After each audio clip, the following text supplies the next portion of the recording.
Hey, this is Jamey from Stonemeyer Games, and today I'm going to talk about my favorite mechanism in the expansion, and really not my favorite mechanism, but just the things that I love about Role Player Adventures Gulpax's Secret.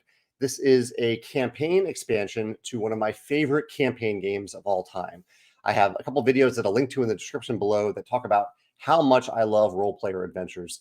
I won't go into details here because it's really, I've gone into detail in those videos about why I love this game, but it is exactly what I want from a giant adventure game. And I say giant, and yet the game is, in my opinion, a reasonable number of games to play. The campaign, the core campaign out of the box, I think is around 10 games. This expansion is, I believe, 7 games. We're 3 games in, so I don't know exactly how many games are in it, but that's exactly what I want from a campaign game. I don't want to be playing it forever. I kind of want it to be short and sweet, and this game is doing that perfectly. Now, one of the things that I think is truly amazing about Role Player Adventures, in particular this expansion, are the consequences and the difficult choices and the consequences that emerge from those difficult choices. And when I was playing Role Player Adventures, this is obviously non-spoiler, but when I was playing it, I never really knew how the choices I made would come back and impact us later. As the more that we played, I fully realized how much those difficult choices were going to impact the everything else that happened afterward.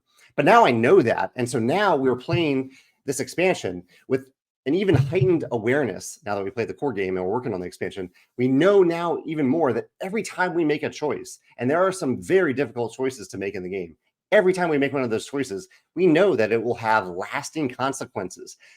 We don't know what those consequences are. We have informed guesses, but we don't really know. But we know for sure that they are having lasting consequences. And even now, just 3 games in, decisions that we made the first game are having a major impact on the choices that we get to make in game 3, games 2 and 3, really. And this isn't just like the abilities in the cards that we have. It's story elements that we're encountering that we would not have encountered if we had not made these earlier choices. And again, as part of this, I want to stress that the choices that you make in this game are deep and difficult. Almost every choice that you make. A lot of them are along the veins of you encounter someone who is hurt. Do you help them or do you not help them? Do you not help them or do you hurt them? But every time you have to make one of those choices, it is not obvious. It is not a case of, oh, okay, of course, I feel compassion for this person. I will help them, which we often do anyway.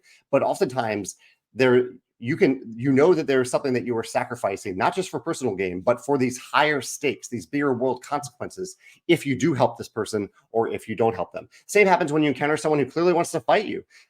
Do you fight back or do you not fight back? You try to negotiate. And oftentimes, if you try to negotiate, that has a very different type of consequence.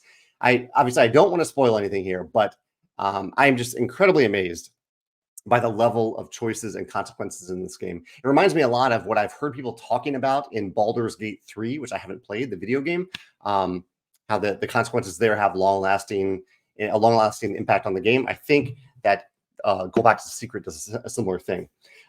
What else is in this expansion? I won't go into too many details here, but it has, one of the aspects I love about this game, it's mostly just more stuff. Like it's more discovery cards, it's more rare cards, it's more title cards, more modifiers, more combat cards. But one of my favorite elements of the game, really, and I think one of the things that makes it memorable, and again, stressing the shortness of the campaign versus a giant campaign, is that every scenario is really memorable. Like it really, really stands out. You aren't just doing the same thing over and over again, as I've encountered in some other campaign games. This one, the scenarios really stand out. And one of the things that make them stand out is that every scenario comes with its own scenario book. So it's a deep story for that specific scenario. And paired with that is a unique visual. I saw this in Oathsworn as well, where you're visiting a unique place that is beautifully illustrated and you're interacting with that one place that's spread out on the board. It's a big spread on the board itself that you're playing on, or on the table that you're playing on. And it really adds to how memorable that scenario is and how deep into the theme that you can go as you're playing that scenario. Anyway, I can go on and on about this game. I really, really love Role Player Adventures. And if you're curious about it, feel free to check out the other 2 videos that I have in the description below. But Gulpax's Secret so far has held up to the extremely high bar that the core game set. And it may even be surpassing it because of the depth of the choices, how hard and difficult and tense the choices are, especially knowing how quickly they have consequences in the immediate scenario and in the scenarios to come. But yeah, I'd love to hear your thoughts. If you've started to play through Gulpax's Secret, or if you've played role players, let me know your thoughts in the comments below. Thanks.